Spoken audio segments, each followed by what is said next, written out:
চলে আসলাম chicken barbecue করার জন্য। তো এটা চিকেন বারবিকিউ করার জন্য তো অবশ্যই চিকেন দরকার। তো আমি এখানে যে হচ্ছে চিকেনগুলা ভালো করে মসলা দিয়ে মাখিয়ে নিলাম। তো এখানে হচ্ছে টক দই, টমেটো সস, আদা রসুন বাটা, জিরা বাটা, গোলমরিচের গুঁড়ো, তারপরে সাথে দিলাম ধনিয়ার গুঁড়ো, জিরার গুঁড়ো, টেস্টিং সল্ট, লবণ, টক দই, সস, আর দিয়ে দিলাম বারবিকিউ মসলা সব আর দিয়ে দিলাম হচ্ছে লেবু রস। সব একসাথে হচ্ছে আমি হাতে ভালো করে মাখিয়ে 3-4 ঘন্টার জন্য মেরিনেট করে রাখবো। নতুন বছরে সবাইকে হ্যাপি নিউ ইয়ার দোয়া করি, সবার দিনগুলো খুব ভালো কাটুক।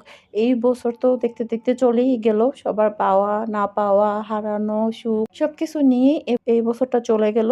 তো আগামী বছরে জানি সবার দিনগুলো ভালো কাটুক, সবার পাওয়া না পাওয়া গুলা পাওয়ায় পরিণত হোক, সবার আশা ভরসা গুলা পূর্ণ হোক এবং দিনগুলা খুব ভালো কাটুক। আল্লাহ তাআলা সবাইকে হেফাজতে রাখুক। তো আমি হচ্ছে 3-4 ঘন্টা মেরিনেট করে রেখে বারবিকিউটা করার জন্য চলে আসলাম ছাদে। এখানে হচ্ছে কয়লাগুলা পুড়িয়ে, লার্কিগুলো পুড়িয়ে কয়লা করে তারপরে হচ্ছে জালিটা পিষিয়ে তেল ব্রাশ করে নিলাম। তো তেল ব্রাশ করে তার মধ্যে আমি হচ্ছে একটা একটা করে সবগুলা বারবিকিউ মেরিনেট করা চিকেনগুলা দিয়ে দিতেছি। এখানে হচ্ছে প্রায় 5 কেজি মাংস আছে, যেহেতু এখানে 5.5 কেজি মুরগি আনা হয়েছিল। তো এখানে 4 কেজি বা 5 কেজি হবে এখানে মুরগি আছে। তো এই সবগুলাকে ভালো করে মেরিনেট করে এখন একটা একটা করে জালির মধ্যে বিছিয়ে দেওয়া হচ্ছে। তো এখানে অনেক মানুষ আছে, আমরা যেহেতু মানুষ বেশি, তো বারবিকিউর পরিমাণটাও হচ্ছে বেশি। সবাই যখন থাকে তখন একসাথে কোনো একটা কিছু করলে অনেক মজা লাগে। একেকজনের দায়িত্ব একেকটা পড়ছে, সবাই নিজ নিজ দায়িত্ব থেকে এক একটা কাজ করে সবার কাজগুলো সহজ করে দিয়েছি আমরা সবাই মিলে। আর মজাও হইতেছে, সবাই মিলে একসাথে কোনো কিছু করার মজাটাই কিন্তু অন্যরকম। তো সবাই মিলে মজা করতেছে আর মজার মজার কথা বলতেছি। ছাদে কিন্তু প্রচুর বাতাস ছিল, তারপরেও করতে ভালো লাগে, সবাই মিলে বারবিকিউ করতে ভালো লাগতেছিল। একেকজন এক একটা মজার কথা শুনতেছে, আমরা শুনতেছি, হাসতেছি, বলতেছি। আর এই যে চিকেনটা যখন এক পাশ হয়ে গেছে তখন আবার আরেক পাশ হচ্ছে উল্টিয়ে দিতেছি। আর উল্টে দেওয়ার পরে তারপর হচ্ছে আবার মশলাটাকে আর তেল দিয়ে হচ্ছে চিকেনের উপরটা ব্রাশ করে দেওয়া হবে। তো আসলে বছরের শেষ, সবাইকেই হ্যাপি করার চেষ্টা আমরা একটু করতেছি। সবাইকে না পারলেও একটু ঘরের মানুষকে হ্যাপি করা বা নিজেকে নিজে একটু হ্যাপি করতে হয়। জীবনে চলার ক্ষেত্রে আমাদের অনেক দুঃখ কষ্ট, পাওয়া না পাওয়ার অনেক বেদনাই থাকে। সবকিছু নিয়ে মানিয়ে নিয়ে কিন্তু আমাদের সামনের দিকে এগিয়ে চলতে হয়।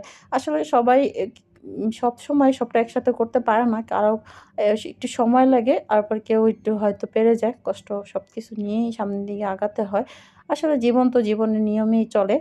তো এই যে এক পাশটা হয়ে গেছে যখন আবার সবাই হচ্ছে এটাকে উল্টে-পাল্টে দিতেছে। এই যে আবার একটু ব্রাশ করে দেওয়া হচ্ছে। যেহেতু আগুনের তাপটা কিন্তু পারফেক্ট ছিল। বেশিও ছিল না, কমও ছিল না।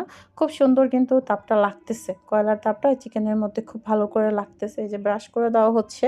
কিন্তু আর দেখতে ভালোই লাগতেছে। আমি তো ভিডিও করতেছি, এই যে অন্ধকারের মধ্যে দেখেন চিকেন কয়লাগুলা কিভাবে লাল হয়ে জ্বলতেছে। যখন লাইটটা অফ করে দিলাম তখন এই যে দেখা যাচ্ছে, খুব সুন্দর দেখা যাচ্ছে লাল লাল হয়ে কলাগুলা জ্বলতেছে। তো এই যে এক পাশটা যখন চিকেনটা প্রায় হয়ে গেছে, এই যে দেখতে পাচ্ছেন খুব সুন্দর একটা কালার আসছে এবং কি সুন্দর ধোঁয়া আসতেছে।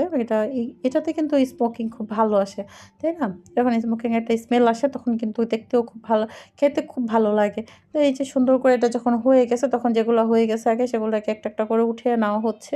আর যেগুলো একটু একটু আরেকটু হবে ওগুলাকে হচ্ছে আরেকটু রেখে একটু সময় নিয়ে উল্টে পাল্টে ভালো করে ভিতরটা যেন হয় এবং মশলাটা তো সুন্দর করে এটা বারবিকিউ করা হচ্ছে। আসলে বারবিকিউ করতে ভালোই লাগে। সেটা হোক ফিশ, চিকেন, যে যেটা করতে ভালো লাগে বা ভালোবাসেন। তো এই যে বারবিকিউ হওয়ার পর সবগুলা উঠিয়ে নিলাম। চলে আসলাম নিচে, এসে আমি হচ্ছে এই যে রুটিগুলা তৈরি করে নিলাম। আর সাথে একটু হালকা করে তেল দিয়ে রুটিগুলা ভেজে নিলাম। আর সাথে হচ্ছে যে মেয়োনিজ তৈরি করে নিলাম। বা সাথে আর এই যে কাটা শসা আর হচ্ছে বাসায় একটা সস তৈরি করে নিলাম। আর সাথে ছিল টমেটো সস।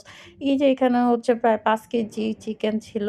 সবগুলা এখানে বারবিকিউ করে হাঁড়ির মধ্যে নেওয়া হলো।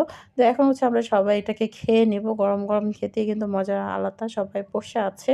তো নতুন বছরে সবাইকে অগ্রিম হ্যাপি নিউ ইয়ার। আর নতুন বছর সবার ভালো কাটুক, সুখের কাটুক। এই দোয়া, এই শুভকামনা রইল। Happy new year.